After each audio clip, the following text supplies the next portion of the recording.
El susurro de Carabanchel, basado en una historia real de Madrid. El murmullo de la ciudad, un eco constante de vidas ajenas, se desdibujaba en los confines de mi apartamento en la calle de Toledo, en el corazón del barrio de La Latina. Era un piso antiguo, con techos altos y suelos de madera que crujían bajo el peso de mis pasos, como si el edificio mismo suspirara con la memoria de sus antiguos habitantes. Dr. Mateo Silva, historiador especializado en folclore y patrimonio abandonado, así me presentaba yo, aunque en las noches la voz que resonaba en mi cabeza era la de un coleccionista de sombras, un arqueólogo de lo no dicho.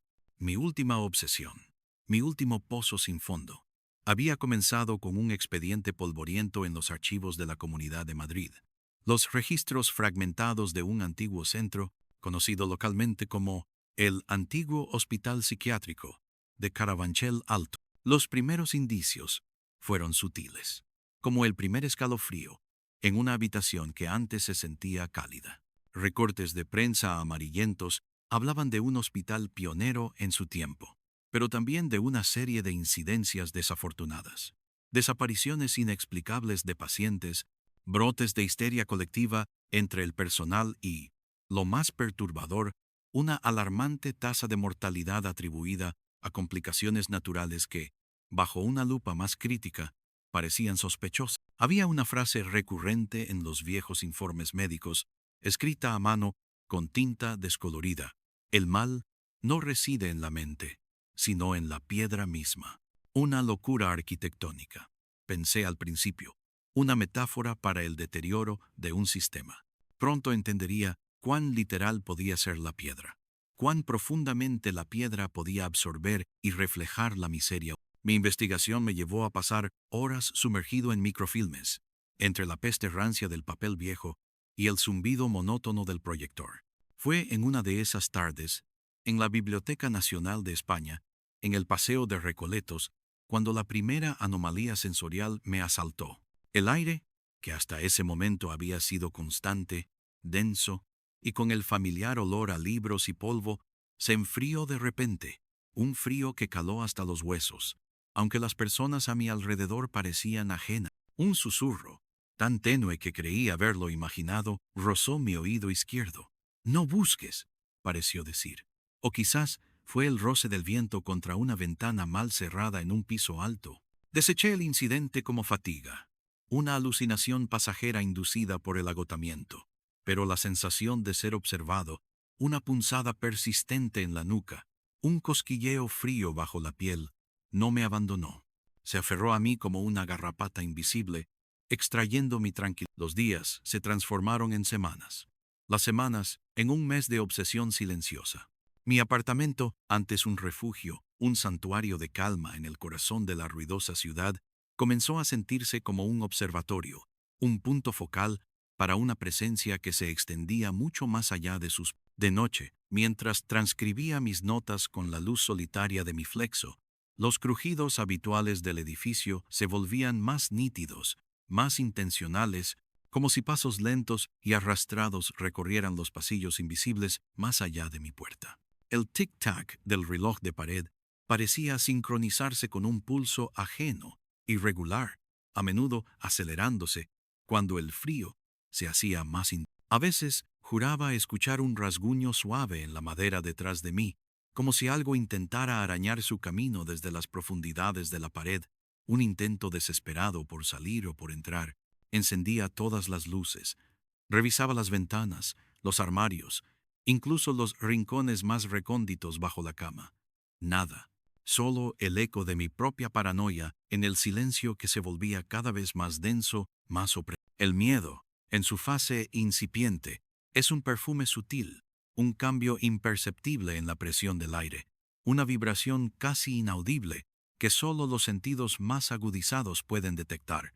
Un día, mientras buscaba en la hemeroteca digital, entre noticias de antaño y crónicas olvidadas, encontré un artículo de un periódico local de 1957, El Heraldo de Madrid, que mencionaba el suicidio de una enfermera en el Hospital Psiquiátrico de Carabanchel. La nota era breve, casi un pie de página insignificante, pero lo que me heló la sangre fue el testimonio anónimo de un compañero de trabajo, quien afirmaba que la enfermera, antes de saltar desde el tejado del hospital, había estado repitiendo una y otra vez: están en las paredes, nos miran desde el olvido, nos llaman desde la cap. La noticia se archivó rápidamente, atribuida a la fragilidad mental de una mujer que trabajaba en un entorno ya de por sí estresante y, sin duda, un eufemismo para encubrir algo más oscuro. Pero para mí, esa frase resonó: una voz en el olvido, una advertencia, una clave.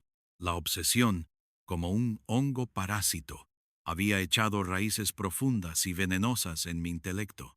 Necesitaba ir al... El antiguo hospital, abandonado desde finales de los 80, se alzaba como una cicatriz de ladrillo y cristal roto en la periferia, cerca de la Avenida de los Poblados, en un recodo que se sentía alejado del bullicio urbano, aunque todavía dentro de la influencia de la ciudad. El sol de la mañana ya había subido, pero una bruma extraña se aferraba al perímetro del terreno, disolviendo los contornos de los edificios circundantes y otorgando al viejo hospital una apariencia fantasmal, como si estuviera sumergido en otro plano de existencia, en un mundo paralelo donde el tiempo se había detenido. El día de mi primera visita, el aire en mi apartamento en La Latina se tornó gélido, a pesar de que fuera brillaba un sol de otoño madrileño que invitaba al paseo. Mis dedos temblaban incontrolablemente mientras ataba los cordones de mis botas, un temblor que no era solo por el frío. Había metido en mi mochila una linterna potente, una cámara fotográfica con capacidad para grabar audio y video en baja luz, mi libreta de campo con su bolígrafo y una navaja multiusos, por si acaso. La mente racional busca herramientas tangibles para enfrentarse a lo irracional, a lo incomprensible. Al salir del portal de mi edificio, un olor agrio, a tierra mojada mezclada con algo más indistinto, metálico y a la vez orgánico, me envolvió aunque no había llovido en días. Miré a mi alrededor, pero los olores de la ciudad: café recién hecho, tubos de escape, pan recién horneado, eran los únicos discernibles para los demás. Solo para mí, ese efluvio putrefacto, como un aliento viciado desde el fondo de una tumba, era una bienvenida personal, una invitación a la perdición. El viaje en autobús hasta Carabanchel fue una tortura silenciosa. Cada minuto se extendía en una eternidad. Sentía el peso de innumerables ojos sobre mí, aunque el vehículo estuviera casi vacío, solo ocupado por algunas ancianas con sus bolsas de la compra y jóvenes absortos en sus teléfonos. La ciudad se deslizaba por la ventana como una película muda.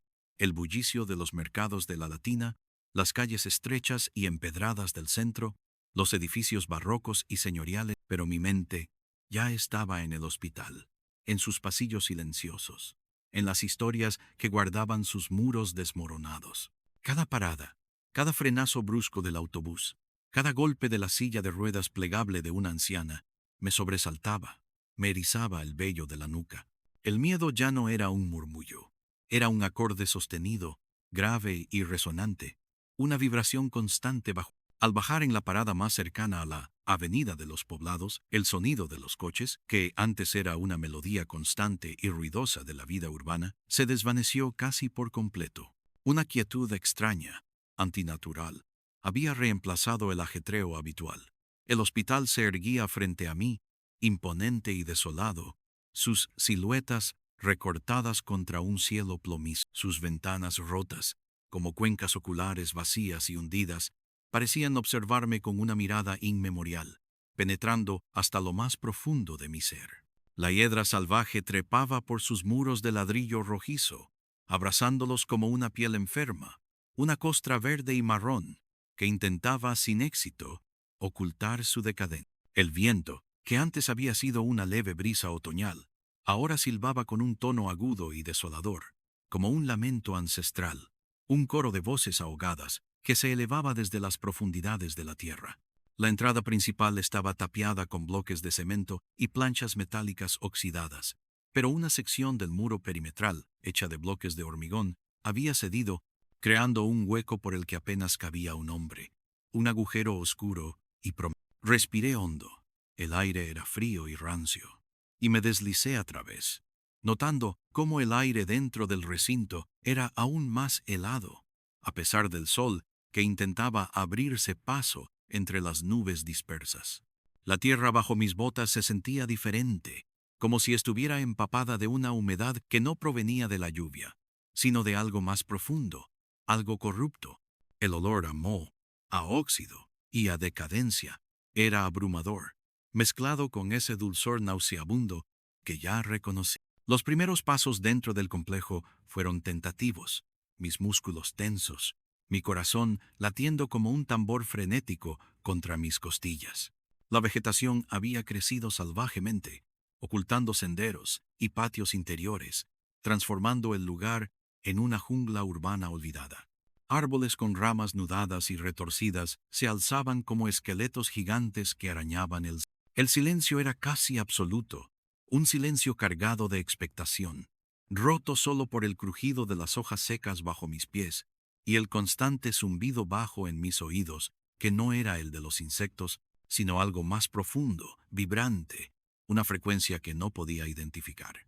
Entré por una puerta lateral, entreabierta y oxidada, que conducía a lo que parecía ser la zona de admisión. Los pasillos interiores eran laberintos de oscuridad y escombros, trozos de escayola caídos, cristales rotos esparcidos como joyas macabras bajo la escasa luz, sillas de ruedas volcadas y cubiertas de polvo que parecían esqueletos de criaturas metálicas, camillas oxidadas y rotas, una iconografía de la miseria y el abandono. La luz del exterior se filtraba por las ventanas rotas, dibujando formas fantasmales en el suelo, sombras largas y alargadas que bailaban con cada movimiento del viento. Cada sombra parecía contener una forma, cada susurro del viento era una voz. La temperatura seguía bajando, y el vello de mis brazos se erizaba, no solo por el frío físico, sino por una sensación de invasión, de que mi espacio vital era vulnerado por algo que no podía ver, pero que podía sentir con una claridad escalofriante. Me detuve en una sala, probablemente un antiguo consultorio. Había una mesa de metal inclinada, y en el suelo, entre montones de papeles húmedos y descompuestos, encontré un pequeño cuaderno. Sus tapas eran de cuero roído, y sus páginas, aunque hinchadas y manchadas por la humedad y el tiempo, aún conservaban la escritura, una caligrafía temblorosa pero legible. Era un diario, sin nombre, sin fecha de inicio, pero con entradas que hablaban de un paciente, o quizás una enfermera, que describía una creciente sensación de... Las primeras entradas eran prosaicas, quejas sobre la comida insípida, la monotonía abrumadora, la sensación asfixiante de encierro, pero a medida que avanzaba la lectura, la escritura se volvía más errática, las palabras más urgentes, las líneas se torcían como si la mano que las escribía estuviera poseída por un pánico creciente. Hoy he vuelto a verlos. Las sombras en los rincones no se mueven, solo observan. Sus ojos son agujeros negros en la oscuridad. ¿Me estoy volviendo loco como ellos dicen, o la locura es contagiosa aquí? Una página posterior decía, el frío, siempre el frío. Y los susurros no son de los otros pacientes, vienen de las paredes. Dicen cosas que no entiendo, pero que me llenan de un terror que nunca he conocido. Un terror que consume el alma. Mis manos temblaban mientras leía. La descripción del diario era una resonancia directa de mis propias experiencias. Las sombras, el frío, los susurros. ¿Era una sugestión? ¿Una forma en que mi mente proyectaba mis miedos en las palabras de otro? ¿O el diario era una clave, un eslabón entre mi investigación y una verdad más profunda y perturbadora? ¿Una confirmación de la realidad de mi tormento? La última entrada legible era apenas un garabato, una serie de líneas irregulares y símbolos deformes que culminaban en una palabra repetida 3 veces, como un mantra desesperado: capilla, capilla, capil. El miedo ahora era una presencia física, un nudo en el estómago que me revolvía las entrañas, un alfiler clavado en la base de mi cráneo que pulsaba dolorosamente. El aire se volvió opresivo, cargado de una electricidad estática que hacía que el poco pelo de mis brazos se erizara aún más. como si estuviera a punto de un rayo invisible, un olor dulzón y nauseabundo, a flores marchitas mezcladas con algo orgánico en descomposición, algo fétido y pútrido, impregnó el ambiente, quemando mis fosas nasales. Era el mismo olor que había percibido en la calle de Toledo, pero ahora amplificado, crudo, insoportable. Levanté la mirada del diario y escudriñé la oscuridad de los pasillos. Sentía ojos, miles de ellos, observándome desde las penumbras, juzgándome, atrayendo. Un golpe seco, sordo, resonó desde algún lugar en las profundidades del hospital, seguido de un silencio tan denso, tan absoluto, que parecía absorber el sonido, devorarlo. Mi respiración se aceleró, mi corazón martilleaba en mis oídos. No podía ser un animal. Era un sonido demasiado contundente, demasiado intencionado, demasiado humano. Era como si una puerta invisible, una barrera entre mundos, se hubiera cerrado con violencia. Decidí seguir la pista del diario. La capilla, según los planos antiguos que había encontrado en los archivos, la capilla se encontraba en el ala este del edificio principal, más aislada del resto de las salas, un apéndice solitario de la miseria. Navegar por el hospital se convirtió en un desafío de nervios, una tortura sensorial. Cada crujido de mi bota sobre los escombros y los cristales rotos se magnificaba, resonando en el silencio como un dis. Mi linterna cortaba la oscuridad con un haz tembloroso, revelando telarañas gigantescas que colgaban como cortinas sucias y grafitis modernos que profanaban los muros, mezclándose con la pátina del olvido y el horror silencioso. Algunas de las inscripciones eran blasfemas, otras solo nombres de adolescentes valientes o estúpidos, pero una en particular me llamó la atención, escrita con pintura roja, casi sangre. Ellos nunca se fueron. A medida que me acercaba al ala este, el frío se intensificaba. El aire era tan denso que sentía dificultad para respirar, como si algo invisible estuviera aspirando el oxígeno de la habitación, sofocándome. Escuché el sonido de nuevo, un lamento bajo y prolongado, una especie de gemido colectivo que parecía provenir de las profundidades de la tierra, pero a la vez resonaba dentro de mi propia cabeza, vibrando en mi sien. Era el sonido de un dolor antiguo, de una desesperación que había trascendido el tiempo, una agonía que se había solidificado en la misma piedra. La capilla era un lugar de una desolación sobrecogedora, una herida abierta en el cuerpo del hospital. Los vitrales estaban rotos, dejando entrar jirones de luz grisácea que bailaban con el polvo suspendido en el aire, creando un efecto fantasmal. El altar de mármol, antes un símbolo de fe, estaba cubierto de excrementos de pájaros y musgo verdoso. Los bancos de madera estaban volcados, rotos, sus tablas podridas esparcidas por el suelo. En las paredes, descoloridas pinturas religiosas de santos y vírgenes se desprendían, revelando el ladrillo desnudo, como si la fe misma se hubiera despegado de aquel lugar. Pero lo que más me impactó fue la inmensa cruz de madera, caída sobre el altar, con una figura de Cristo desfigurada, sin ojos, con los brazos mutilados. No era vandalismo moderno, parecía un deterioro natural, pero con una intencionalidad macabra, como si algo hubiera intentado arrancarle el alma al símbolo de la esperanza.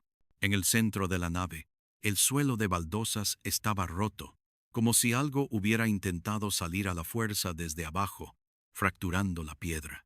Me agaché, iluminando la grieta con mi linterna. El olor a tierra húmeda y descomposición era insoportable, asfixiante, y entonces lo vi. No era un hueso, era una mancha oscura, casi negra, que se extendía desde la grieta, como si la tierra misma estuviera sangrando. Y sobre esa mancha, una serie de marcas, una especie de escritura pictórica que no reconocí, pero que me resultaba inquietantemente familiar. No eran letras, sino símbolos primitivos, espirales, líneas quebradas, puntos. Los mismos que había visto descritos vagamente en el libro de demonología de la Biblioteca Histórica Municipal de Madrid. Mientras observaba los símbolos, una oleada de imágenes fragmentadas me asaltó. No eran mis recuerdos. Eran flashes rápidos, dolorosos, como descargas eléctricas en mi cerebro. Rostros distorsionados por el miedo, la inyección de una aguja oxidada, gritos silenciosos que resonaban en mi cráneo, la restricción de correas de cuero sobre un cuerpo convulso. Sentía el terror de esas personas, su desesperación, su impotencia, su agonía. Era como si las paredes de la capilla no solo hubieran sido testigos, sino que hubieran absorbido la esencia de ese sufrimiento, y ahora me la regurgitaran, me la inyectaran directamente en la mente. Un susurro colectivo, como un coro de voces ahogadas que se negaban a ser silenciadas, se elevó a mi alrededor. Venía de todas partes, y de ninguna, de los muros, del suelo, del aire. Decían mi nombre, pero con una pronunciación que lo distorsionaba, lo hacía ajeno, antiguo. Mateo, únete a nosotros. El pánico me embargó, un pánico visceral que me paralizó. Me levanté bruscamente, el diario cayendo al suelo con un golpe sordo. Mi linterna se tambaleó en mi mano, proyectando sombras danzantes que se retorcían como demonios. La cruz mutilada parecía retorcerse en la penumbra. Quise huir, pero mis piernas no respondían. Estaba atrapado en el ojo de la tormenta, rodeado por una presencia invisible pero palpable, una masa de dolor condenada. La oscuridad en los rincones de la capilla pareció intensificarse, espesarse, tomando formas amorfas que se movían lentamente, arrastrándose hacia mí. Un aliento helado rozó mi nuca, y sentí un toque gélido y pesado en mi hombro. Era la mano de un fantasma, o algo peor, algo que no tenía forma pero que podía tocar. Mi mente, que siempre había sido mi fortaleza, mi herramienta más valiosa, empezó a desmoronar. La razón luchaba desesperadamente contra la invasión de lo inexplicable, de lo sobrenatural. Me estaba volviendo loco, como los pacientes del diario, como la enfermera Elena. ¿O era esto la prueba irrefutable de que el mal era real, que habitaba en las entrañas de este lugar maldito, alimentándose de la desesperación? Salí del hospital con el corazón desbocado, latiendo salvajemente, corriendo sin mirar atrás, con el eco de los susurros y el frío aún pegado a mi piel, incrustado en el sol afuera, se sentía extrañamente distante, su calor incapaz de penetrar el hielo que se había asentado en lo más profundo de mi ser. Regresé a mi apartamento en la calle de Toledo, pero el refugio ya no existía. El horror me había seguido, se había adherido a mí como una segunda piel. Los crujidos se hicieron más fuertes, los susurros más claros, el frío más penetrante, envolviéndome incluso bajo mis manos. En las noches, veía sombras moverse en el rabillo del ojo, y los objetos pequeños, como mis llaves o un bolígrafo, aparecían en lugares donde no los había dejado, movidos por manos invisibles. Era como si una entidad jugara conmigo, marcando su territorio, recordándome su presencia constante. Mi sueño se volvió una pesadilla constante, una serie de visiones vívidas y dolorosas que borraban la línea entre el descanso y la imágenes fragmentadas de hombres y mujeres en camisas de fuerza, de rostros distorsionados por el pavor, de miradas vacías que me juzgaban desde la oscuridad. A menudo me despertaba gritando, empapado en sudor frío, y entonces escuchaba el murmullo justo al lado de mi oído, un aliento helado que me decía cosas que no podía entender, pero que llenaban mi mente de terror puro e inconfundible. Mi lógica se estaba resquebrajando, mi cordura se deshilachó. Empecé a hablar solo, a discutir con las sombras, a implorar silencio al aire vacío. Desesperado por un momento de tregua. Desesperado, busqué más información sobre la capilla y las marcas en el suelo. Encontré una referencia oscura en un libro antiguo de demonología regional, guardado en una sección especial de la Biblioteca Histórica Municipal de Madrid, en la calle Mayor. Hablaba de ritos precristianos, de cultos a la tierra que exigían sacrificios para apaciguar entidades telúricas, a menudo en lugares de gran sufrimiento o muerte. Mencionaba un símbolo en particular, una espiral ascendente con una línea quebrada, casi idéntico a uno de los que había visto en la capilla. Se decía que era un llamado a los desposeídos, una forma de convocar y anclar almas perdidas a un lugar específico, un nexo entre los vivos y los muertos. La lógica de la causa y el efecto comenzó a cristalizarse en mi mente, aunque de una forma retorcida y macabra. El hospital no era solo un lugar de enfermedad mental, era un matadero espiritual, un receptáculo para el dolor. Los tratamientos brutales, la desesperación de los pacientes, el dolor físico y emocional, todo había sido una ofrenda involuntaria, una fuente de energía para algo antiguo y terrible que se alimentaba. Algunos en la sombra habían alimentado una